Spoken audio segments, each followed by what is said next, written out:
siapapun orangnya tidak boleh merasa dirinya paling pandai dalam hal ilmu. Bahkan di sini dikisahkan termasuk Nabi Musa. Padahal dia seorang nabi, seorang rasul yang dikasih mukjizat, ya, yang di tengah-tengah kaumnya memang dia sebagai panutan yang membawa seluruh umat untuk menuju kepada Allah. Jadi seolah-olah udah satu-satunya. Tapi ternyata ketika Nabi Musa bertanya kepada Allah, ya Allah, apakah ada orang yang lebih pandai daripada saya? Kata Allah, ada. Ya kan? Nah, itu satu hikmahnya, siapapun nggak boleh merasa paling pandai. Ada istilah di atas langit ada istilah apa itu? Ya nggak boleh sombong, gitu. Karena apa? Karena ilmu Allah tidak ada batas. Nanti di akhir surah Al-Kahfi, ya, qul law kana al-bahru midatan li kalimati rabbi lanafidal bahru qabla an tanfada kalimatu rabbi walau ji'na bimithlihi madada. Yang arti bebasnya, seandainya seluruh pepohonan yang ada di alam raya ini dijadikan pena untuk menulis ilmu-ilmu Allah, sedangkan lautan sebagai tintanya untuk menulis ilmu Allah, maka habislah semua lautan. Kemudian ilmu Allah tidak berkurang sedikit pun. Bahkan seandainya didatangkan lagi sebegitu lagi, ilmu Allah tidak pernah habis. Enggak ada batas ilmu Allah itu. Makanya Nabi Musa begitu dia merasa paling pintar, nanya pada Allah, ternyata kata Allah masih ada yang lebih gitu. Itu sekelas Rasul, nggak boleh merasa paling, apalagi atau yang kedua, seorang nggak boleh berhenti belajar. Nabi Musa udah Rasul, ya kan? Seolah-olah udah nomor satu dari seluruh makhluknya, dari seluruh umatnya.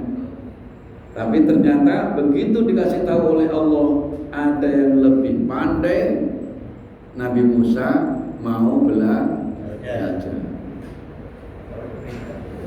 Udah Rasul aja masih mau. Kita udah Rasul masih belajar. Dua. Yang ketiga, orang yang mau belajar harus mendatangi guru, harus nyari guru, bukan nyuruh guru ke rumah, bukan, ya. Harus tawarrub anil auton litolabil ula, harus mau keluar dari rumah untuk mencari ilmu. Makanya ada yang pesantren Jawa Timur, ada yang pesantren Jawa Tengah, semua ada yang keluar negeri. Emang orang nyari ilmu itu nggak boleh hanya sekedar ilmu, gitu. Nabi sendiri dulunya utrubul ilma walau bisin, carilah ilmu walaupun di negeri Cina. Wah Allah, bukan membuka pandangan bahwa ilmu pengetahuan itu betapa luasnya gitu. Ya. Kemudian berikutnya hikmah yang ada di dalamnya, murid harus taat kepada guru. Nah, maka Nabi Musa diterima menjadi murid Nabi Khidir dengan syarat nggak boleh buat, nggak boleh ngomong. Ini mah murid rewel.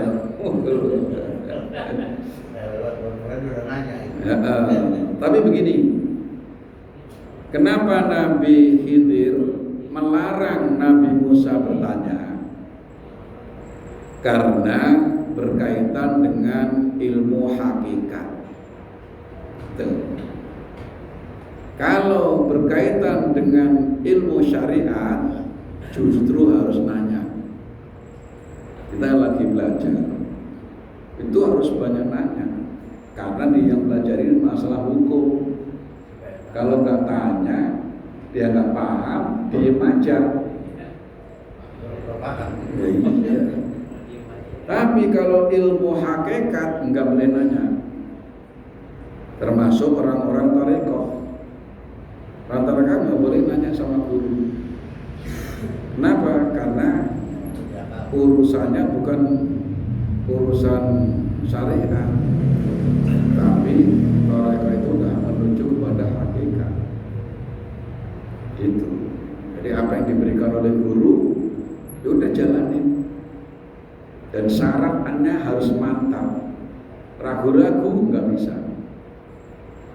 Seorang murid berguru dalam hal wirid thariqah, lalu dia dengan guru ragu-ragu, nggak bakalan nyampe ke murid, nggak nyampe.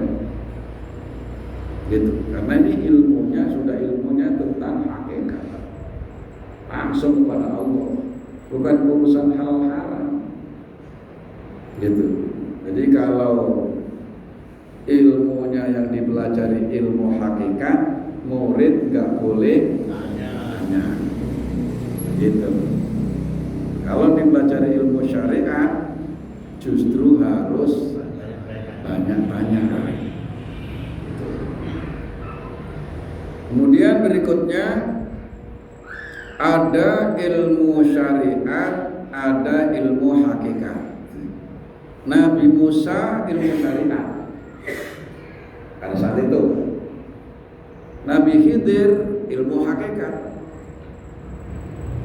Lalu kenapa Nabi Musa terus-menerus bertanya? Gitu. Karena ilmu syariat itu menjadi standar. Jadi standar itu bukan ilmu hakikat. Standar itu ilmu syariat. Sehingga kalau ada wali katanya Jumatannya di Mekah, ya, karena kalau ditanya nggak ada di sini di masjid nggak ada, nggak lama kemudian bawa kurma masih ada tangkainya, karena dari Mekah langsung dari sana.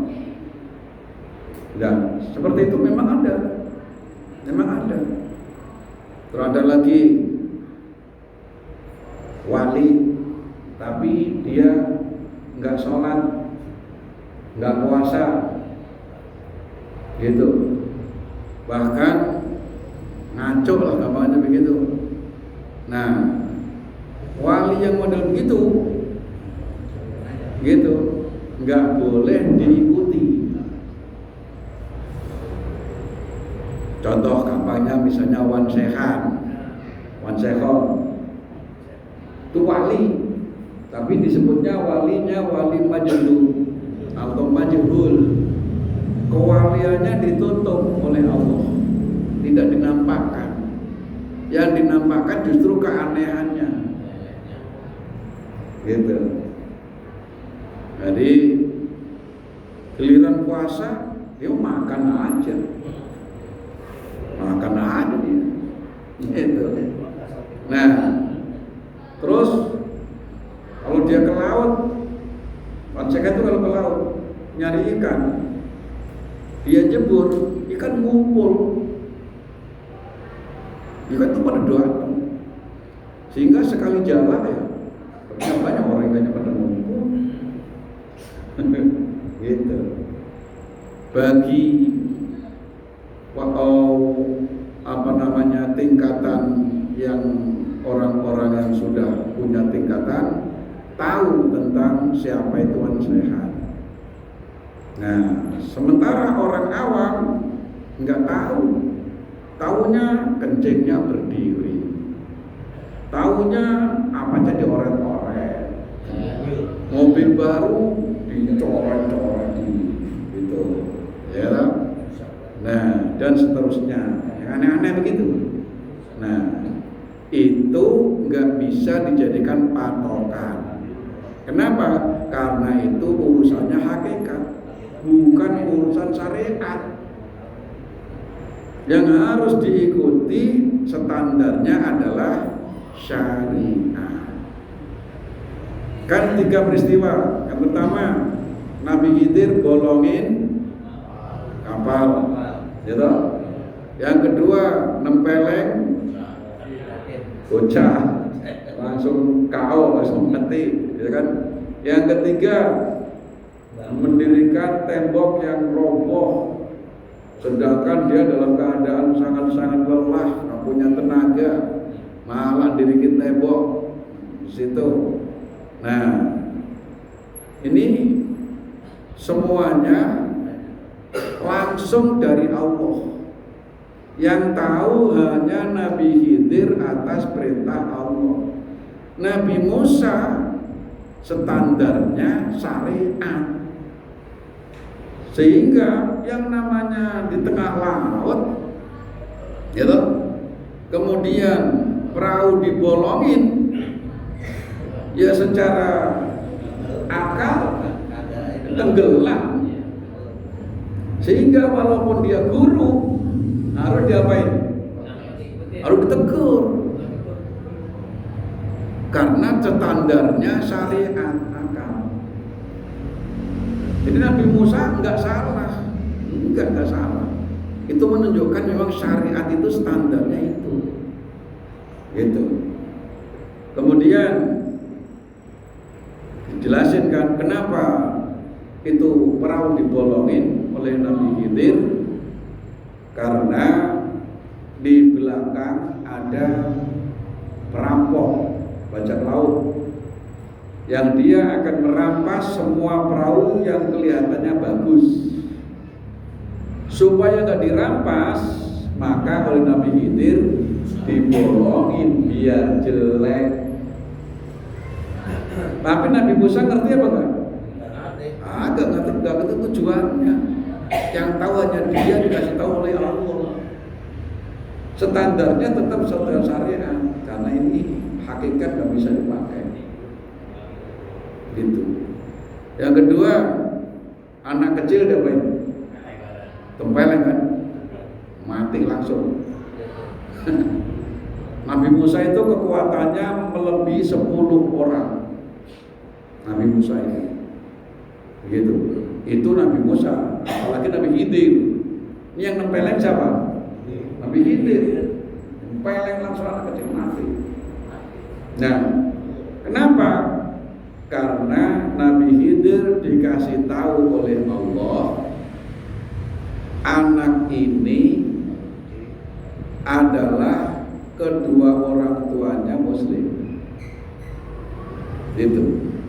Kalau dia meninggal sebelum balik, berarti dia masih ngikutin agama orang tuanya, masih fitrah. Maka dia kalau dia mati sebelum akil balik, dia masuk surga. Dikasih tahu oleh Allah, nanti anak ini kalau sudah gede, itu dia akan berbuat kesyirikan. daripada nanti dia gede berbuat kesyirikan akhirnya masuk neraka, maka diselamatkanlah, dibunuh di waktu sebelum balik. Yang tahu siapa? Hanya Nabi Khidir atas perintah Allah. Nabi Khidir sendiri dia nggak tahu. Pokoknya diperintah suruh perpeleng gitu aja. Gitu. Suruh bunuh. Ini bisa dipakai untuk syariat apa enggak? Ya enggak. Apa yang dilakukan oleh Nabi Khidir kemudian kita ikutin. Lah itu kan ada di Al-Qur'an, Ustaz. Ada Al-Qur'an, Nabi Khidir aja boleh nempeleng anak kecil sampai mati. Gitu. Ya, hatta idza laqiya ghulaman faqatalahu. Sehingga Nabi Khidir berdua bertemu dengan anak kecil, lalu Nabi Khidir membunuhnya. Ini kalau kita buat standar, gitu, ya nggak boleh. Walaupun kita punya alasan, oh saya tahu nih, ini anak nih, kalau dibiarin nanti gede waduh. Ini ntar kalau udah gede jadi pemabuk ini. Oh, mendingan saya bunuh aja sekarang. Ya nggak bisa. Jadi kenapa Nabi Musa terus bertanya? Karena Nabi Musa standarnya syariat. Dan syariat itulah yang harus dibela. Sedangkan hakikat enggak menjadi ukuran secara umum. Karena kalau hakikat dijadikan standar, orang bisa semau-mau main topelan aja. Terawasan begini, ya, bisa. Gitu. Kemudian yang ketiga apa? Kenapa Nabi Khidir ngajak Nabi Musa mendirikan tembok yang sudah hampir roboh? Karena di dalam tembok itu ada simpanan harta anak yatim. Yang ini disimpan, kalau sudah gede anak yatim dikasih tahu ini peninggalan bapaknya berupa emas dan lain-lain. Kalau sampai temboknya roboh, maka barang-barangnya itu akan terlihat. Nanti dibuat rame-rame diambil orang kampung. Gitu. Makanya temboknya didiriin lagi biar kokoh, biar harta anak yatim selamat.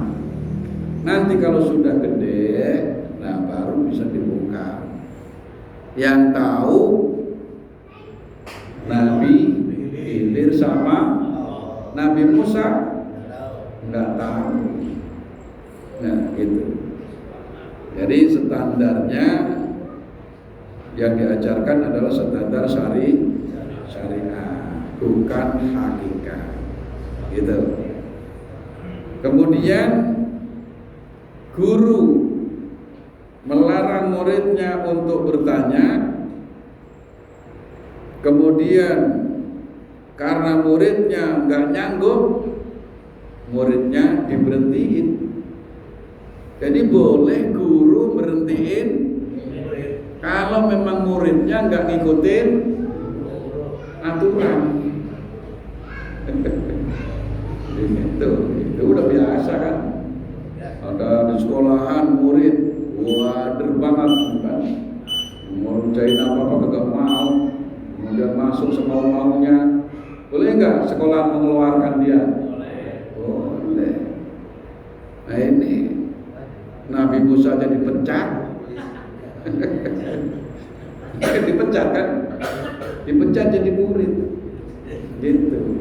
Ada firaku baini wa baina. Tapi guru tetap bertanggung jawab atas perbuatannya. Kenapa dia itu berbuat seperti itu? Dia harus menjelasin.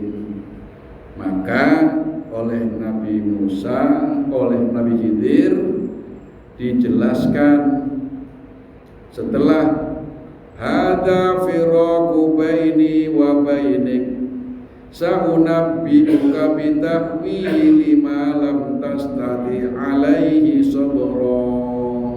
Sa'unabbi'uka, akan ku ceritakan kepadamu, aku beberkan, aku jelaskan kepadamu tentang ta'wili ma lam tastati, apa yang kamu itu tidak mampu mengikuti dan tidak bisa berbuat sabar. Dijelasin, amma safinatu fakanat limasakina ya'maluna fil bahri fa'aradtu an a'ibaha wa kana wara'ahum maliku ya'khudhu kulla safinatin ghasba. Itu penjelasan pertama. Kenapa oleh Nabi Khidir perahu dirusak? Karena di belakang sana ada perampok. Sedangkan perahu ini milik orang miskin, lima sakit, orang miskin. Kalau sampai dirampok, ya pasti perahunya jadi ambil, penumpangnya ya semua celaka. Gitu. Makanya oleh Nabi Khidir supaya enggak dirampok, maka dibolongin, dirusak biar kelihatan jelek. Nah, akhirnya bener, selamat, enggak dirampok. Gitu. Atau itu bahkan masaknya maluna fil bahri faratu an makana warahum ya maliku yakhudhu kulla safinatin ghasba. Wa amal gulamu, adapun anak kecil, ya, fakana abawahu mu'minaini, anak itu kedua orang tuanya mukmin, bapak ibunya mukmin. Fa khashina ayyurhiqahuma tughyana wa kufra. Saya takut kalau anak ini nanti sampai dewasa, ketika nanti dia udah dewasa, dia akan tughyanan, berbuat keburukan, berbuat dosa, bahkan dia akan kufur. Nah, karena nanti kalau sudah gede dia akan kufur, supaya dia gak punya dosa, supaya dia masuk surga, maka ketika masih kecil dibunuh. Nah gitu. Jadi tanggung jawab. Jadi guru itu ya harus punya alasan kenapa dia nempeleng. Iya. Yang ngeluarin murid punya alasan, ya nempeleng membunuh ada alasan, gitu. Namanya tanggung jawab, gitu. Fa'aradna ayyubdila ma rabba khairu min ziulakata wa aqraba rumah wa amal jidaru, dan ada tembok. Fakana liulamaini yatimaini fil Madinah wa kana tatau kanzun lahuma wa kana abuhuma sholihah. Jadi di dalam di bawah tembok itu ada kanzun, ada simpanan yang milik kedua anak yatim berupa harta. Kalau sampai temboknya ambruk, maka terbongkar, bisa dibuat rame-rame, diambil orang kampung. Maka walaupun dalam keadaan lelah, Nabi Musa oleh Nabi Khidir diajak untuk kembali mendirikan tembok itu. Gitu. Nah, sudah selesai tiga-tiganya. Nah, jadi begitu sudah selesai tiga-tiganya, lalu jelaskan dzalika ta'wilu ma lam tasdi' alaihi sabr.